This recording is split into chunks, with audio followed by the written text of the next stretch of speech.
भक्तजनों, माताओं, बहनों, सादर जय श्री कृष्ण। हमारे YouTube चैनल में आप सभी का बहुत बहुत स्वागत है। मैं हूं आपके साथ आचार्य धर्मेंद्र शास्त्री। आज हम आपको श्री कृष्ण जन्माष्टमी की दिव्य और ज्ञानमयी कथा सुनाने जा रहे हैं। आपसे अनुरोध है कि कथा को अंत तक जरूर सुनिएगा और अधिक से अधिक लोगों तक पहुंचा करके पुण्य लाभ भी प्राप्त करिएगा। तो सबसे पहले आपको और आपके पूरे परिवार को श्री कृष्ण जन्माष्टमी की बहुत बहुत शुभकामनाएं और बधाइयां। भगवान कृष्ण कन्हैया का भरपूर आशीर्वाद आपके जीवन पर सदैव बना रहे। आप सभी सुखी रहें, स्वस्थ रहें, व्यस्त रहें और मस्त रहें। आज से ठीक 5248 वर्ष पहले द्वापर युग के संधि काल में भगवान श्री कृष्ण का अवतरण भाद्रपद माह के कृष्ण पक्ष की अष्टमी तिथि बुधवार के दिन जब रोहिणी नक्षत्र था, ऐसे शुभ समय में वृषभ राशि में जब चंद्रमा विद्यमान थे तथा वृषभ लग्न में मध्यरात्रि ठीक 12 बजे मथुरा नगरी में हुआ था। तभी से आदि अनादि काल से जन्माष्टमी महापर्व मनाने की परंपरा चली आ रही है। इस महापर्व को मोहरात्रि की संज्ञा दी जाती है, यानी जन्माष्टमी की जो रात्रि होती है वह सिद्धिदायक मोहरात्रि मानी गई है। इसीलिए इस रात्रि में उपाय किए जाते हैं और विशेष कार्य संपादित किए जाते हैं, यानी कोई भी अनुष्ठान या सिद्धि साधना संबंधी कार्य भी आप संपन्न कर सकते हैं। इस महापर्व को श्री कृष्ण जन्माष्टमी के रूप में मनाते हैं, जन्माष्टमी के रूप में मनाते हैं तथा गोकुलाष्टमी के रूप में भी इसे मनाया जाता है। इस बार जन्माष्टमी का महापर्व 30 अगस्त 2021 सोमवार के दिन है। वैसे तो अष्टमी तिथि का आरंभ 29 अगस्त 2021 रविवार को रात को 11:25 पर हो जाएगा और 30 और 31 की मध्य रात्रि 1:49 पर अष्टमी तिथि समाप्त हो जाएगी।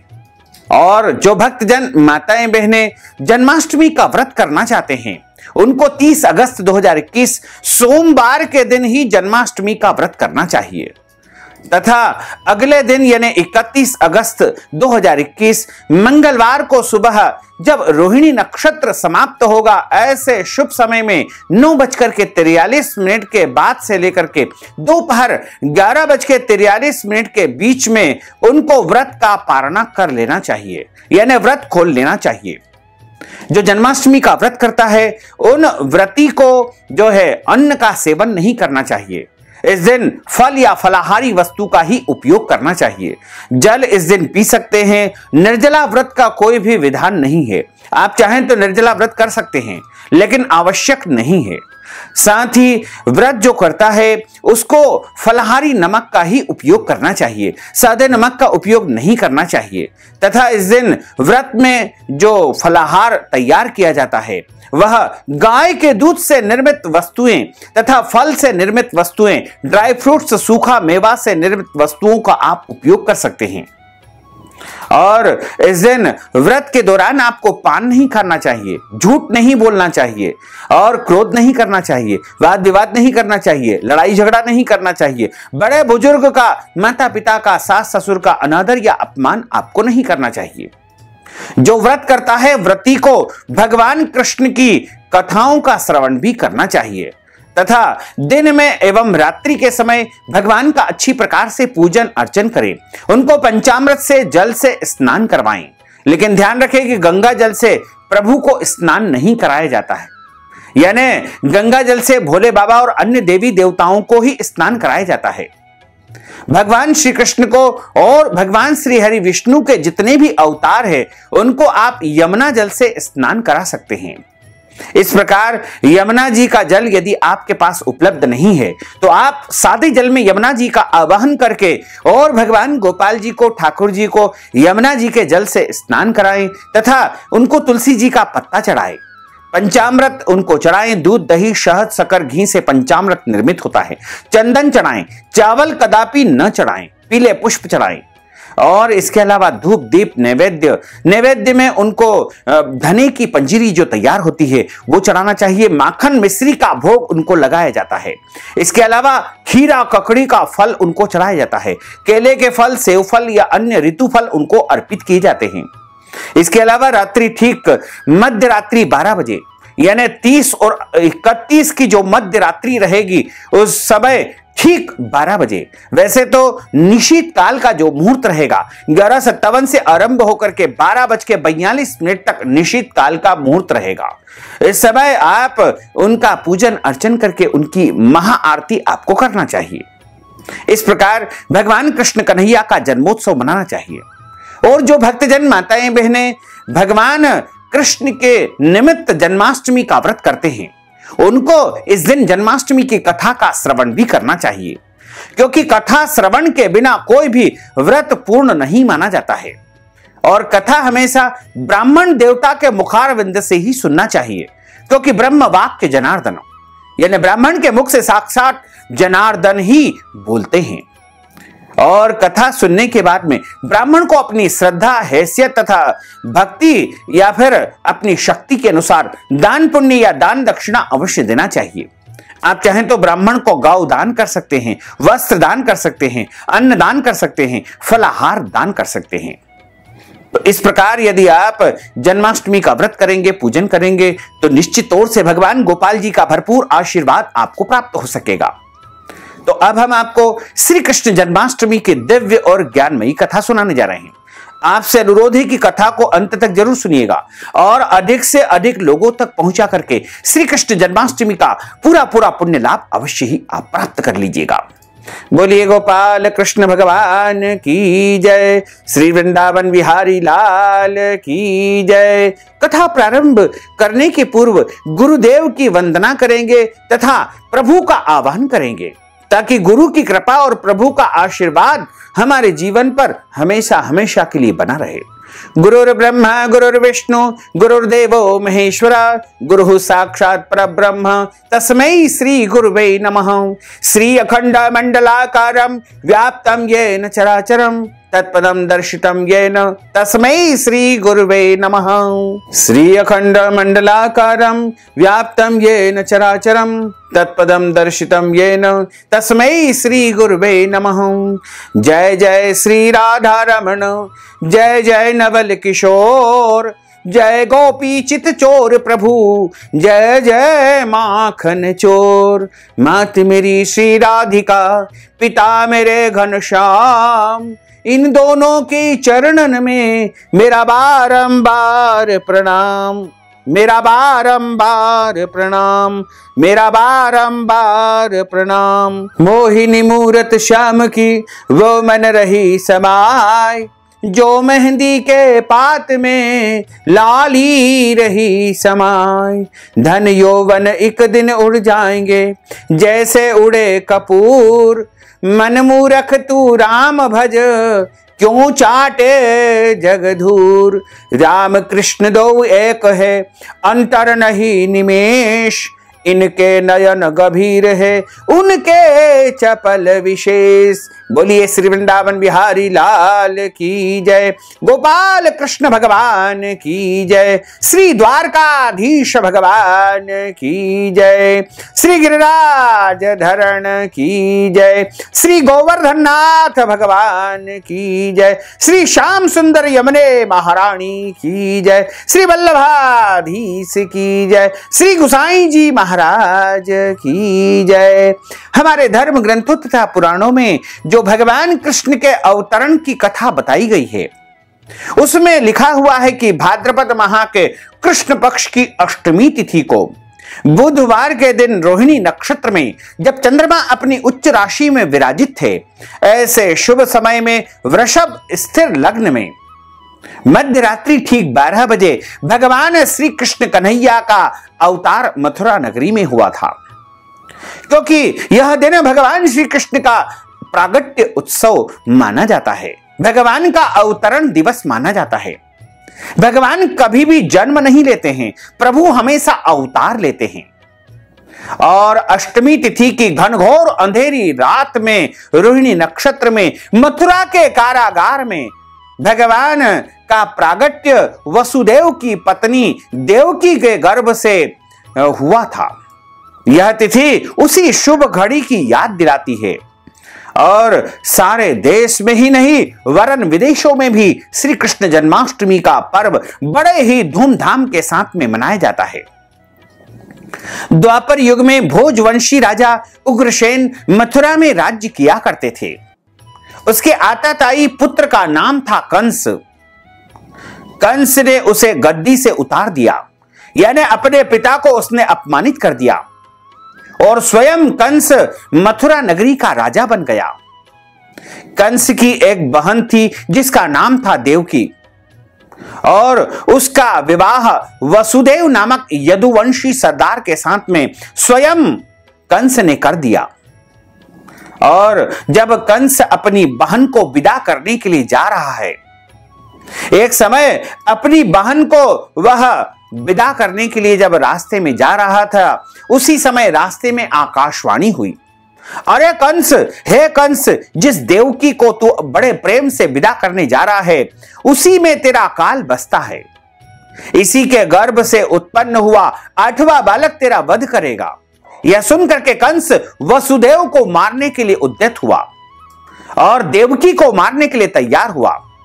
जब देवकी ने विनय पूर्वक कहा कि मेरे गर्भ से जो भी संतान होगी उसे मैं तुम्हें प्रदान कर दूंगी, तुम्हारे सामने ला करके प्रस्तुत कर दूंगी और हम दोनों को मार करके तुम्हें क्या प्राप्त हो जाएगा। और मैं तो वैसे भी नारी हूं, नारी हमेशा अबला होती है। वीर पुरुष को कभी भी नारी के ऊपर हाथ नहीं उठाना चाहिए। जो क्षत्रिय होता है, वीर होता है, उसे कभी भी स्त्री के ऊपर जो है वध नहीं करना चाहिए। और कंस, तुम तो वीर पुरुष हो और साथ ही मेरे भाई भी हो, इसलिए तुमसे मैं विनय करती हूं कि हम दोनों को छोड़ दीजिए। जो भी हमारा बालक होंगे, जो भी हमारे बच्चे होंगे, 8वीं संतान होगी, हम तुम्हें ला करके अवश्य ही प्रदान कर देंगे। अब कंस ने अपनी बहन देवकी की बात को मान लिया और वापिस मथुरा नगरी में आ गया तथा देवकी एवं वसुदेव दोनों पति पत्नी को बड़े भारी कारागृह में डाल दिया गया। वसुदेव देवकी के एक एक करके 7 बच्चे हुए। 7 को जन्म लेते ही कंस ने उन्हें मार डाला और अब 8वां बच्चा जन्म लेने वाला है। कारागृह में उन पर कड़े पहरे बिठा दिए गए। उसी समय नंद बाबा की पत्नी यशोदा को भी बच्चा होने वाला था। जिस कोठरी में देवकी तथा वसुदेव कैद थे, उसी कोठरी में भयंकर सुरक्षा व्यवस्था कर दी गई। इस पृथ्वी पर भयंकर अत्याचार बढ़ता जा रहा था। पृथ्वी भी पाप के बोझ तले दबी जा रही थी। सारे देवता जाकर के, पृथ्वी माता जाकर के गाय का रूप धारण करके भगवान के चरणों में प्रणाम करती है। सारे देवता भगवान की स्तुति करते हैं कि हे प्रभु, अब आपका समय पृथ्वी पर आने का हो चुका है, क्योंकि पृथ्वी पर भयंकर पाप बढ़ता जा रहा है। और पृथ्वी माता कहने लगी कि मैं पाप का बोझ ढोने में असमर्थ हूं, यानी पाप का बोझ मेरे से ढोया नहीं जा रहा है। तो हे प्रभु, आप कृपा करके पृथ्वी पर अवतरित होइए और उस दुष्ट कंस का और उसके सभी दुष्ट साथियों का विनाश कर दीजिए। इस प्रकार सारे देवी देवता जब प्रभु से स्तुति करते हैं तो प्रभु कहते हैं कि मैं जल्द ही वसुदेव जी के घर में देवकी के गर्भ से जन्म लूंगा, लेकिन तुम सब देवता भी वहां जाकर के अपना अपना रूप धारण कर लो। प्रभु की आज्ञा को स्वीकार करके सारे देवी देवता ब्रज मंडल में आकर के उपस्थित हो गए। कोई ग्वाल बाले बन गए, कोई मथुरा नगरी में आ गए, तो कोई वृंदावन में आ गए, कोई गोकुल में आ गए, कोई पेड़ पौधे बन गए। अनेकों रूप समस्त देवी देवताओं ने धारण कर लिया।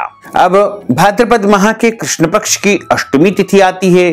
बुधवार का दिन आ गया, रोहिणी नक्षत्र भी आ गया। जब चंद्रमा अपनी उच्च राशि वृषभ में विराजित थे, वह शुभ समय आ चुका था, वह शुभ घड़ी आ चुकी थी।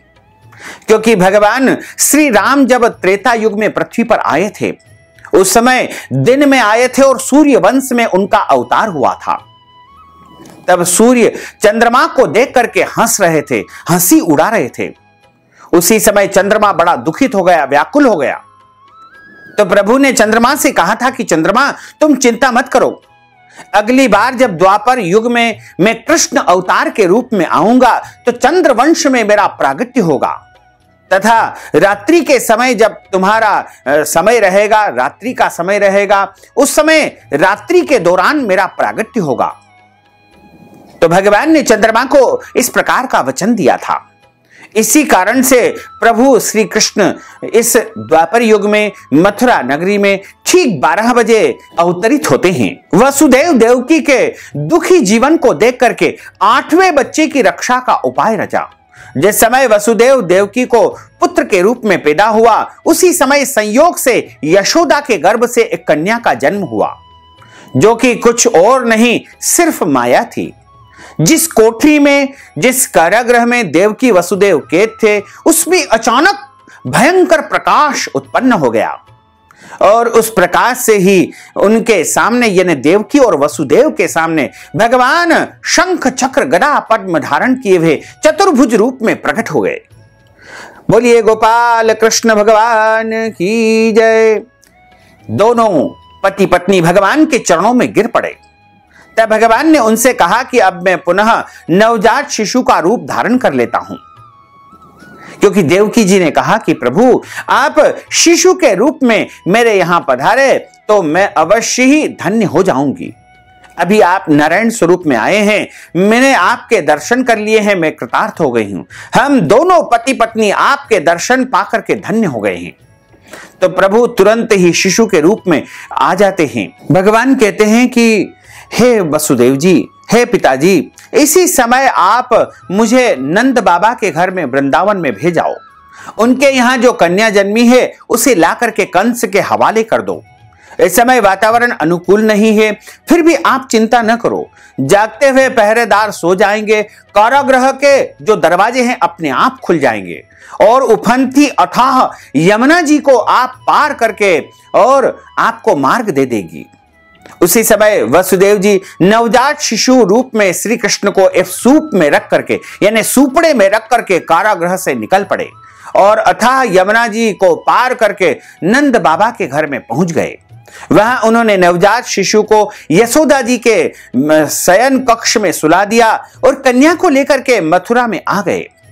जैसे ही भगवान को वहां पर पहुंचा कर आए और माया को लेकर आए, उसी समय कारागृह के सारे दरवाजे पहले की तरह बंद हो गए और सारे पहरेदार जाग गए।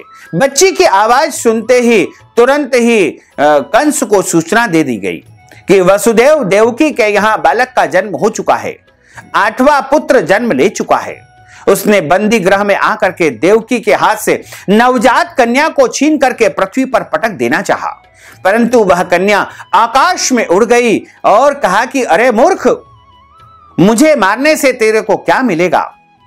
तुझे मारने वाला तो गोकुल में वृंदावन में जा चुका है, पहुंच चुका है। वह जल्द ही तेरे पापों का दंड तुझे देगा और तेरा सर्वनाश कर देगा। इस प्रकार छूट करके माया रूपी कन्या आसमान में चली गई और बिजली बन गई। और भगवान अब नंद बाबा के घर में जो है जा चुके थे। वहां प्रातः काल हुआ और नंदो उत्सव अगले दिन मनाया गया। ब्राह्मणों को बुला करके बहुत सारा धन धान्य उन्हें प्रदान किया गया। पूरे ब्रज मंडल में आनंद का माहौल निर्मित हो गया। सभी बस एक ही स्वर में जो है गाने लगे, नृत्य करने लगे। नंद के आनंद भयो जय कन्हैया लाल की, नंद के आनंद भयो जय कन्हैया लाल की, जय यशोदा लाल की, जय यशोदा लाल की, जय कन्हैया लाल की, जय यशोदा लाल की। नंद के आनंद भयो जय कन्हैया लाल की, जय कन्हैया लाल की, जय यशोदा लाल की, जय कन्हैया लाल की, जय यशोदा लाल की। हाथी घोड़ा दीने और दीने पाल की, नंद के आनंद भयो जय कन्हैया लाल की। हाथी दीने घोड़ा दीने और दीने पाल की, जय कन्हैया लाल की। नंद के आनंद भयो जय कन्हैया लाल की, जय कन्हैया लाल की, जय यशोदा लाल की। नंद के आनंद भयो जय कन्हैया लाल की, जय कन्हैया लाल की, जय यशोदा लाल की। नंद के आनंद भयो जय कन्हैया लाल की, जय जय कन्हैया लाल की जय, यशोदा लाल की जय, कन्हैया लाल की जय, यशोदा लाल की। नंद के आनंद भयो जय कन्हैया लाल की जय, कन्हैया लाल की जय, यशोदा लाल की। हाथी दीने घोड़ा दीने और दीने पाल की, नंद के आनंद भयो जय कन्हैया लाल की जय, कन्हैया लाल की जय, यशोदा लाल की। नंद के आनंद भयो जय कन्हैया लाल की जय, कन्हैया लाल की जय, यशोदा लाल की जय, कन्हैया लाल की जय, यशोदा लाल की। बोलिए गोपाल कृष्ण भगवान की जय, श्री वृंदावन बिहारी लाल की जय। अच्युतम केशवम राम नारायणम कृष्ण दामोदरम वासुदेवम हरे, श्रीधरम माधवम गोपिका वल्लभम, श्री जानकी नायकम श्री रामचंद्रम भजे। जानकी मनोहरम सर्वलोक नायकम, श्री शंकरादि सेवितम पुण्य नाम कीर्तनम, श्री राम राम राम राम राम नाम तायकम। राम कृष्ण वासुदेवा भक्ति मुक्तिदायकम, राम कृष्ण वासुदेवा भक्ति मुक्तिदायकम, राम कृष्ण वासुदेवा भक्ति मुक्तिदायकम, राम कृष्ण वासुदेवा भक्ति मुक्तिदायकम, राम कृष्ण वासुदेवा भक्ति मुक्तिदायकम। बोलिए श्री वृंदावन बिहारी लाल की जय, गोपाल कृष्ण भगवान की जय, श्री बाल कृष्ण लाल की जय, श्री द्वारकाधीश भगवान की जय, श्री गिरिराज धरण की जय, श्री गोवर्धननाथ भगवान की जय, श्री श्याम सुंदर यमुने महारानी की जय, श्री वल्लभाधीश की जय, श्री गुसाई जी महाराज की जय। धर्म की जय हो, अधर्म का नाश हो, प्राणियों में सद्भावना हो, विश्व का कल्याण हो, सनातन धर्म की जय हो, गौ माता की जय हो, नगर बस्ती की जय हो, आज के आनंद की जय हो, कल के आनंद की जय हो, परसों के आनंद की जय हो, बरसों बरसों के आनंद की जय हो। ओम नमः पार्वती पते, हर हर महादेव हर। भक्तजनों, माताओं बहनों, अगर आप श्री कृष्ण जन्माष्टमी के निमित्त कथा की दक्षिणा प्रदान करना चाहते हैं या फिर फलाहार के निमित्त दान पुण्य करना चाहते हैं, गौदान, वस्त्रदान, अन्नदान या कोई भी दान पुण्य यदि आप करना चाहते हैं, तो आप हमारी पेटीएम के माध्यम से, गूगल पे के माध्यम से, फोन पे के माध्यम से या फिर अकाउंट नंबर के माध्यम से नगद राशि पहुंचा करके श्री कृष्ण जन्माष्टमी का पूरा पूरा पुण्य लाभ प्राप्त कर सकते हैं। साथ ही आपसे अनुरोध है कि हमारे इस ज्ञानवर्धक वीडियो को अधिक से अधिक लोगों को शेयर करिएगा, लाइक करिएगा, कमेंट करिएगा, और यदि अभी तक आपने सब्सक्राइब नहीं किया तो अभी और इसी समय सब्सक्राइब अवश्य कर लीजिए। आपको और आपके पूरे परिवार को सादर जय श्री कृष्ण, सादर धन्यवाद।